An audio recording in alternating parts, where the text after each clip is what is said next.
So, how do you feel about networking events? Are you the type that avoids them at all costs? Or do you get kind of giddy at the thought of one? I know I'm weird, but I actually love networking events. The energy that I gain from a good networking event can carry me through the entire week. But it wasn't too long ago that I dreaded them, and I would arrive with sweaty palms and try to slip in unnoticed, moving around the walls of the room, looking for somebody who appeared to feel as awkward as I did. Anybody else? But one thing is for sure, networking skills are learnable, and if you've got a B2B business, I would argue that they are crucial to learn. My guest today is going to give us some great tips for navigating networking events. Christine Clifton has had years of networking experience. She teaches mindful company professionals and service entrepreneurs to say what they need to say and get where they want to go so they can have the freedom, fulfillment, and flow in their life that they deserve. She believes that highly relational people often hold back, feeling fearful of coming across as self-promoting or selfish. Christine shifts the belief system getting in the way of using their true voice and following their calling. She teaches them ways to authentically communicate as well as clarify their next steps in life and work. She's the author of 3 books, including You Don't Have to Shout to Stand Out. Here's my interview with Christine. Welcome, Christine. It's great to have you today. Thanks so much for having me.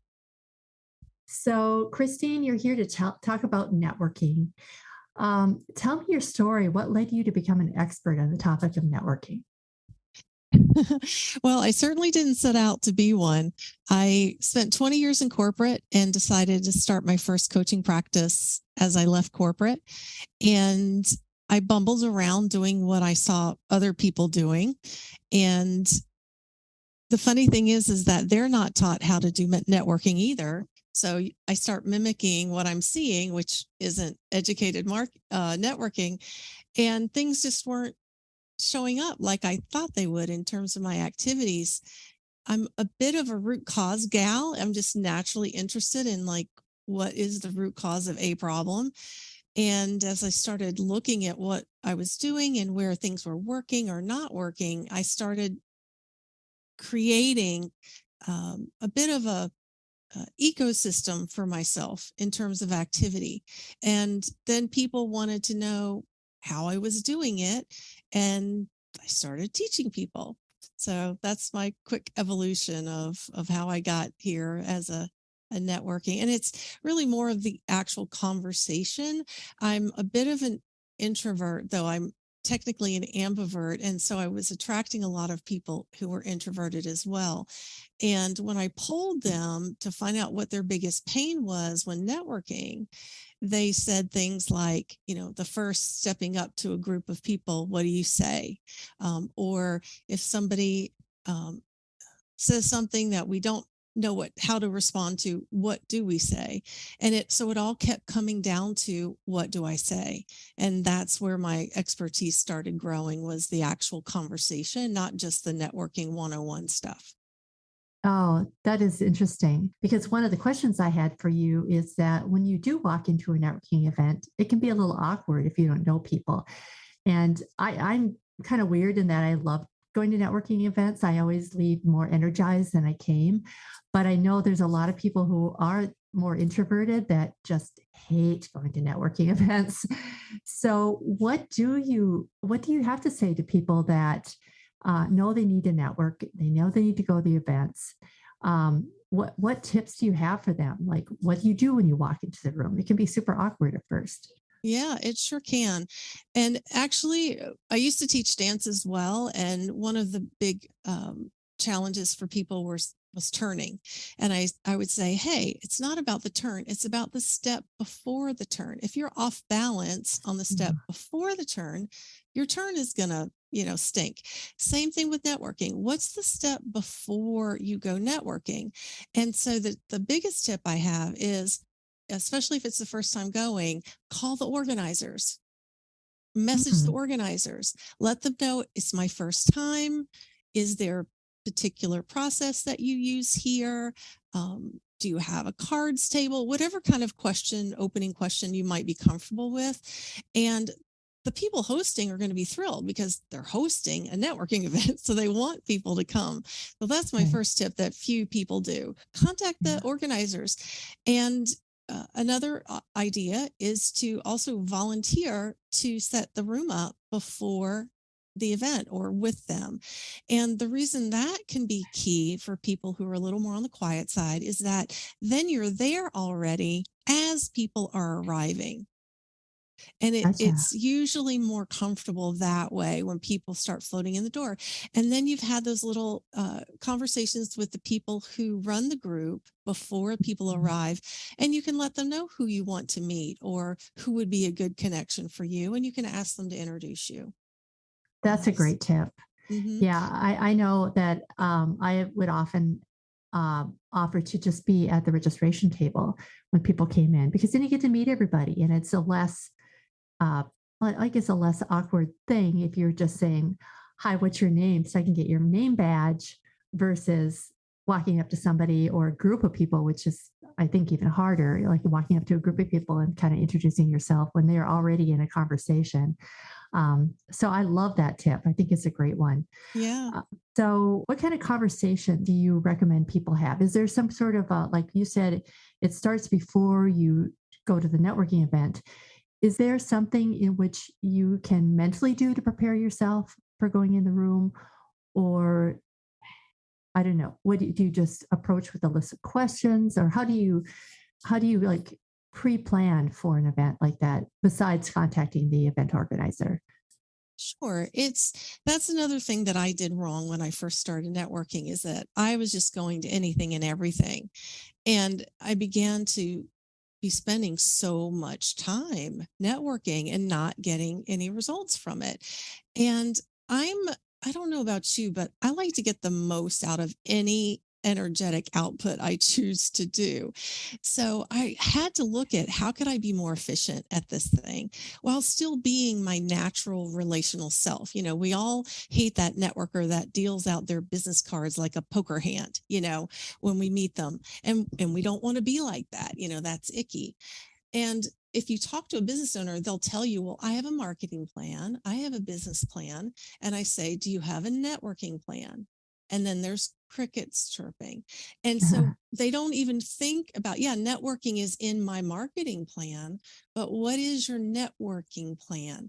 And to me, that is key because that's where the, tire hits the road because you're saying, where am I going to go? Who are my peeps? Who am I? And I can purposely and intentionally choose the right groups to attend. What goals do I have for any particular networking event? Few people walk in with a goal. And I don't mean I'm going to meet 5 people goal. I mean, okay, I have an internet class I'm teaching next month. So at this networking event, I'm going to be talking about bridging people into my class. Or Mm. my chamber is having a visitors day. So at this networking event, I'm going to invite them to my chamber's visitors day. And that can really help with the planning because you're already kind of downloading the words you're going to be using when you talk with people, as opposed to having to think on the fly. You're already thinking ahead, like, okay, these are where I'm going to bridge people to. So a lot of people go networking and they just do the networking. I call it spastic marketing. So they twitch and they do networking and they twitch and they speak once or whatever, but are you connecting them? How are you bridging people into, and I say build a bridge because you can invite people across that bridge. So when you walk Mm. in, there's a couple things. I'm also just a sidearm behavioral what do you call it? Armchair behavioral scientist. Okay. Okay. So I walk in, I look at body language. And most people in networking conversations, there's going to be someone standing at like a 45-degree angle somewhere in that, either not really a circle, but like a half circle. And the funny thing is, you don't have to say anything. All you have to do is walk up and stand there and listen to the person talking very interestingly. And they Mhm. will naturally wind down and look at you and say, hi, welcome. And bring you in, because guess what? They're there networking as well. So look for those body positions that are at the 45-degree angle and use that as your first go in terms of approaching people. The Mm. the questions that I like to ask people, most people start, guess what do you do? Hmm. That's our first question. Right. Right. And people who are relational want to get to know the human behind the business. So if you're one of those highly relational people like we are, then ask them instead, hey, where did you come from? Like, where did you drive from today? Or where do you live in the area? What's your favorite part about this networking event? So you're getting them conversing about them. And it's an introvert's dream to get other people to talk about themselves. Uh-huh. But it's also our curse if we don't also interject ourselves in that conversation as well. And so we can talk later if you'd like about some techniques that way. So look for the Sure. body language, let the natural progression of how networking works take its course. People want to meet you too. It's not all on you in terms of responsibility. And think about being relational as opposed to being business like. Oh, right. Right. Yeah. And that I think that is something to keep in mind too. Oftentimes when people will come in, like you said, with a stack of business cards and they'll have their elevator pitch down. And you kind of want to get behind all of that to get to know them because people do business with those they know, like, and trust, right? So trying to get past the facade of that business person and just finding the person behind it, I think is so important. I do too. And, the elevator pitch thing, one of the talks I do is ditch the pitch because of it sounds canned or um, inauthentic. So I guide my clients to create what I call position statements. So, what do you believe in about your business? What do you stand for? A lot of us end up being a little contrarian in our industry. It's what makes us stand out. So, for Mm. example, what I just said about the elevator pitch, like ditch the pitch. So that's a little contrarian to what everyone's taught. I would rather hear a position statement. And one of mine, I have several. One of mine is if someone says, what do you do, Christine? I say, I believe that as great as technology is, it's pushing us behind screens of all sizes and it's causing our conversation muscles to atrophy. So I'm on a one-woman mission to bring back the art of conversation in the workplace to keep those human connections alive. Oh, I Like love that that. may have taken me 20 seconds. I didn't time myself, but people are listening to you, and then Hmm. they're nodding their heads usually within the first 2 seconds because I'm talking about screens. And and that's also a way to get your personality across and what you stand for, because people look, Simon Sinek will say, if you go out on the street and you're wearing a red hat, you're looking for other people wearing red hats. It's an affinity connection. Hmm. So using position statements is a way of beginning to collect affinity people. And it's not necessarily your target market. I mean, no one wants to be a target anyway, right? It's about having a similar, I call them kindred spirit, a kindred Hmm. spirit in your network who believes what you believe. Yeah, that's very powerful. I think someone I heard once, and I kind of think about this every time I go to a networking event.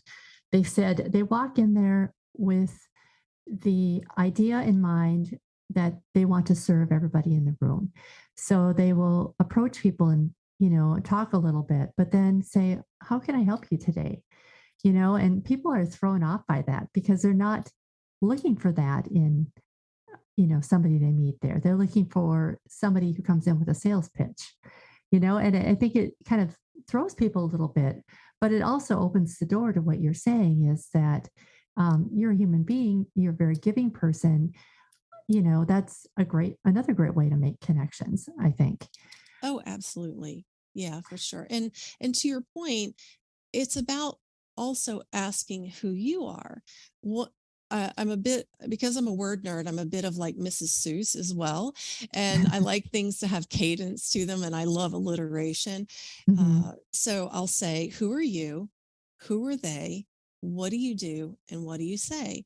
So you don't want to leave yourself out of the formula entirely, even when you're offering to give, right? So make Right. sure that when you're giving, be prepared to ask for what you need, whether it be connection or, you know, an idea, whatever the case might be. So Yeah. yes, it's all about harmony. I look at it like it as harmony, harmonizing the activities. Yeah. Yeah. I love that little quote, by the way. I'll have to Oh, put that good. down somewhere. Please do. Yeah, feel free. um, so, what do you have you been to speed networking events I ever? have. Yeah. How do you feel about those? Do you think that they're fruitful, or do you think that they're a counter, you know, connection? You know what I mean? If there are something that actually takes away from connections, or I don't know. What are your thoughts on those? You know, here's what I think. First of all, it depends on the environment, right? And how well they're run. I know that sounds silly, but it's true. The other thing is that when I first went to coaching school and we were learning to coach people, it took us a while to go through a sample coaching conversation. And what my teachers taught us was also how to have a 10-minute coaching conversation. And it's amazing how Mm. much we could get done in 10 minutes because we were pressed to produce, so to speak, in that 10 minutes. So I think there's some good to the speed networking because I believe because people aren't taught how to be efficient in their networking, that they often, they'll show up to an event, they'll talk to a whole bunch of people and they walk out without anything. Where the speed networking events really make them get really concise, really focused for short periods of time, work the room as much as you're able to in that kind of round robin process.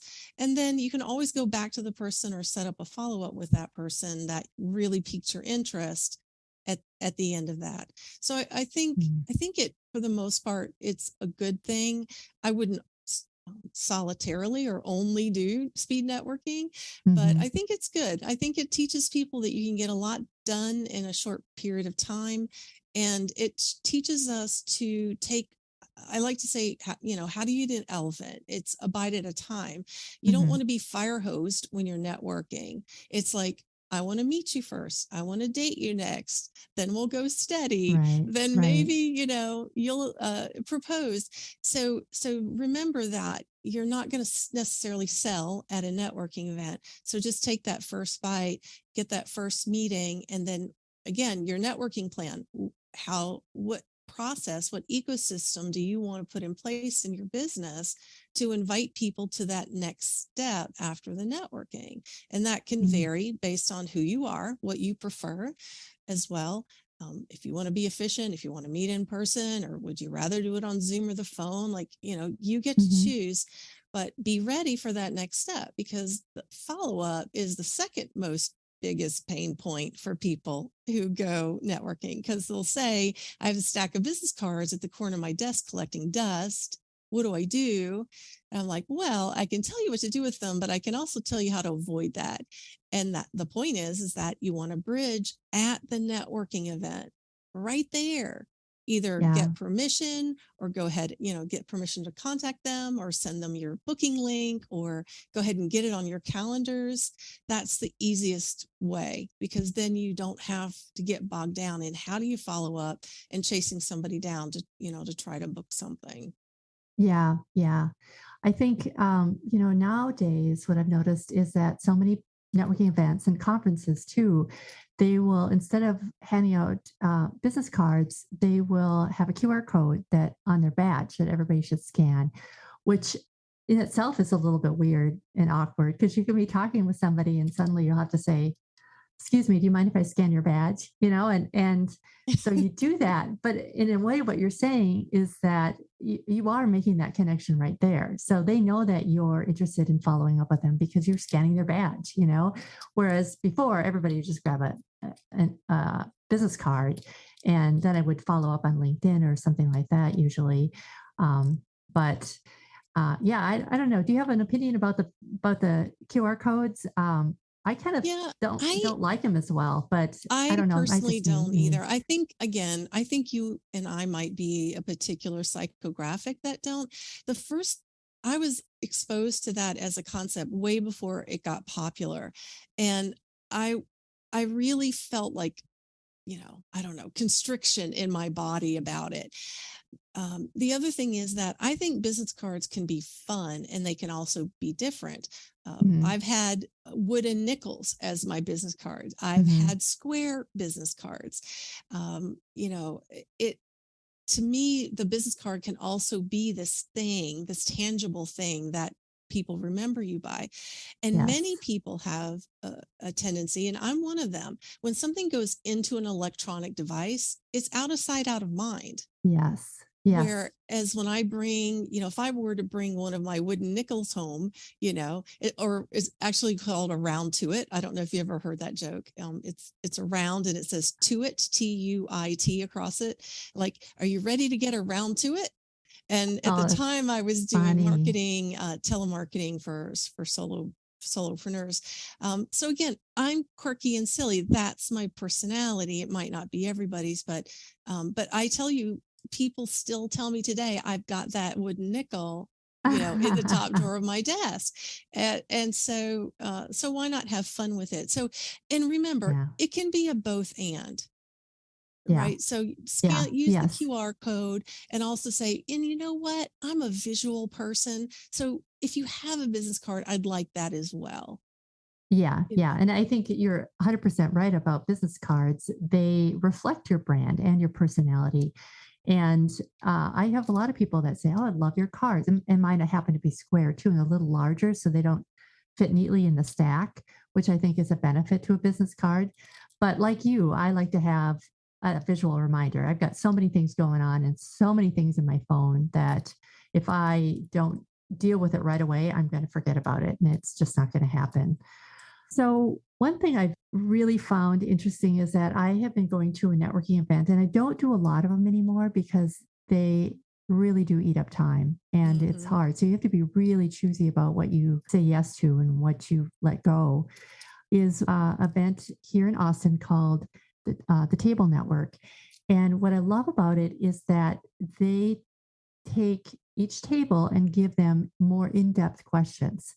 So people can it's not just about what you do and what your all about your business. It's more about how do you feel about this thing, or um, how can we talk about unity today? How do you create unity in the workplace? And it's so interesting that what people say and that people open up and they're really thought provoking. And I love that because you can get to know people really so much better um, based on questions like that versus just what do you do and it's a stormy day today or whatever your opening line is or whatever. um, how do you feel about how awkward would that be at a networking event? I'm just kind of thinking off the cuff here. Is that something that you've done in networking events where you kind of ask a more in-depth question like that? that's where I tend to go anyway, because I'm that deeper interested person. So I rarely will ask that surface question. It's just who I am. But I love that format. I attended a meeting that was similar to that. And we had the general meeting networking beforehand. Everybody sat down at a table and then there were questions, among the table. And for me, again, I think it comes down to behavioral style. In my book, You Don't Have to Shout to Stand Out. I wrote a book about networking conversations. I help people understand different styles of people. And you and I kind of lean on the relational side of behavioral styles. There are people who are on the rational side of behavioral styles. And Mm. so it's important to honor who you are and what you need and want, but also recognize that not everybody might need or want that. And so when you're networking, you don't necessarily know who's across from you, especially if you're not going a little deeper in the conversation. So I think those sub activities where you're around a table and getting a little deeper do give you that insight to the person that you and I are probably looking for, to know more about the person. Hmm. And I think it's beneficial to have that connection. I think like my position statement earlier, we're going to have to continue to have conversations with each other. We've got AI, we've got chat, whatever, GPT, I don't even know all the letters, but we're still in business going to have humans talking to other humans. So I feel like I call myself analog in a digital world. It's like I'm the one who has, some people are getting ready for the apocalypse, and in their basement they have like all the tools to make their own fire, right? Because Yeah, they don't okay. want to The depend on preppers. not having an electric stove, right? Yeah, So yeah. I'm kind of that person with business and marketing. Like I'm going to have these rudimentary tools that work really well, because these other ones aren't necessarily going to be the go-to or the bomb or meet everybody's expectations. So I always say I'm the analog gal. So it's just not my jam to do all that digital stuff. Yeah, So yeah. yeah. Mm-hmm. Well, I think that was a really good point that you made, is that some people would really love that. Other people, like I'm thinking about my husband, he would hate that kind of a networking event. He's more of a speed network guy. And I think maybe, and there does, now that I think about it, there's a lot of women in that networking group each month. And I'm wondering if maybe women tend to be more relational. I wonder if that's what's happening there, is that's just drawing more of those. But I that's, definitely find that in my yeah. practice that women tend to be more on the relational side. Yeah. Right, right. Yeah. Which is just, a benefit that women have, honestly, I think, in business. And I think we can use that to our benefit for sure. Sure. So I think of networking as well, first of all, networking as a marketing tool is not something we hear a lot about. I mean, obviously, mostly for B2B. And and I think of it, and people that are familiar with my programs or my students will know that I have what is called the trail to the sale, and it starts with the awareness stage. And I think of networking oftentimes in that awareness stage only. But do you think that there's a place for networking in the consideration stage, in the compare stage, in the evaluation stage, in the sales stage, in the follow up stage? I mean, there's a lot of stages to a marketing process. Sure. Sure.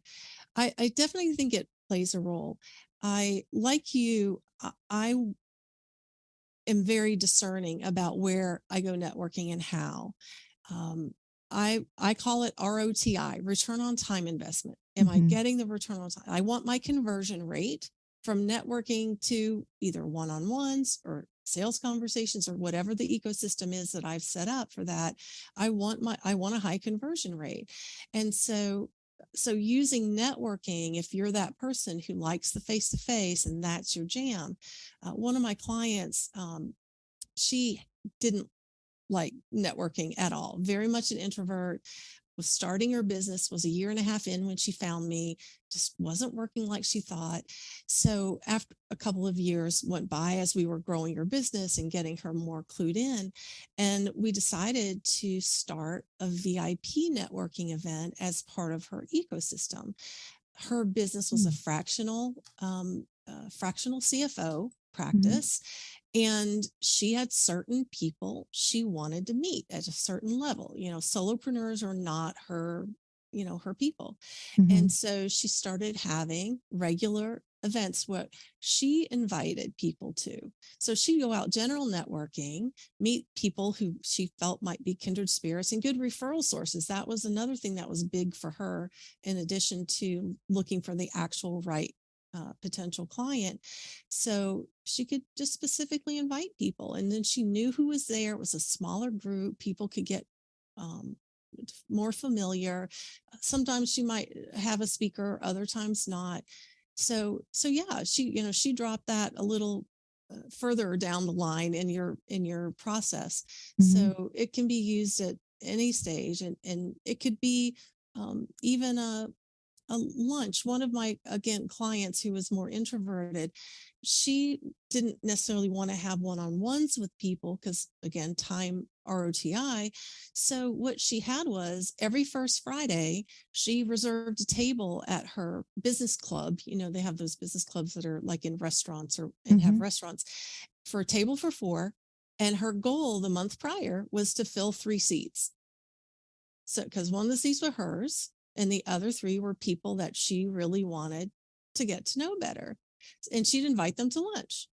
So that's another way that you can bridge people. Again, it's pairing who she is as a person, how she likes to meet people, and in an environment that she's going to shine. I have one client who hated networking, and her first point on her ecosystem was teaching classes.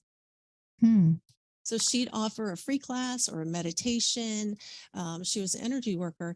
And that, because you want, when you're comfortable, you're going to show up confident. And people are going to feel you when you're not confident or you're uncertain. It doesn't mean you're going to do that forever. Like the client I mentioned, the fractional CFO, she grew her skills quite a bit. And then she became known as like the networking maven, you know, in her area, where before she hated it. So, you know, it's important to honor who you are now and leverage the strengths you have now. And it might turn into something different in the future, or you might find that this is the ecosystem starter that's really the best one for you. Oh, I really love that idea about the VIP network. I think you're absolutely right. You don't have to wait for somebody else to create an event. You can just go plan one yourself, and then you have full control over it. So Absolutely. if you want those higher level executives, everybody likes to be invited to a VIP event, right? Yeah, absolutely. So Yeah. that's a I'm a brilliant VIP. idea. Yeah. So how can people find out more about you and in your book you said you have, and your business itself? Thank you for that. Yes, my website is absolutely the portal to everywhere else I show up. And my website is ChristineClifton.com, and that's ChristineClifton.com. I have a free resources tab there on my page. I believe in making things accessible. So there's links to trainings, and there's a free ebook there.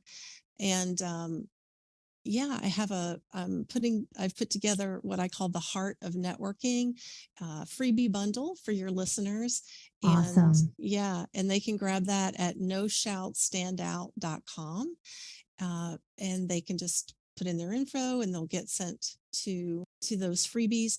In there is a fruitful one-on-one worksheet. So how do you have a fruitful one-on-one? The other thing is a networking assessment. So you're taking a look at your plan, if you have one, and what you're doing now and what you might want to do in the future. And then I have actually a training called The Heart of Networking that was on PowerPoint. So I converted that to a PDF for your listeners. And it's not of audio, but the PDF is very self-explanatory. So it will take them through some additional information on the topics that we've covered. And then my book is in my shop on my website as well. And that's a wrap. You can find the links for everything we talked about today, including Christine's networking bundle, in our show notes at myweeklymarketing.com/16. Do you love networking, or do you dread it? Let me know by joining in the conversation on my Instagram page, which is at Janice Hostegger Marketing. And if you know somebody who would like to learn more about networking, I'd be honored if you share this episode with them too. Thanks for joining me today. See you next time. Bye for now.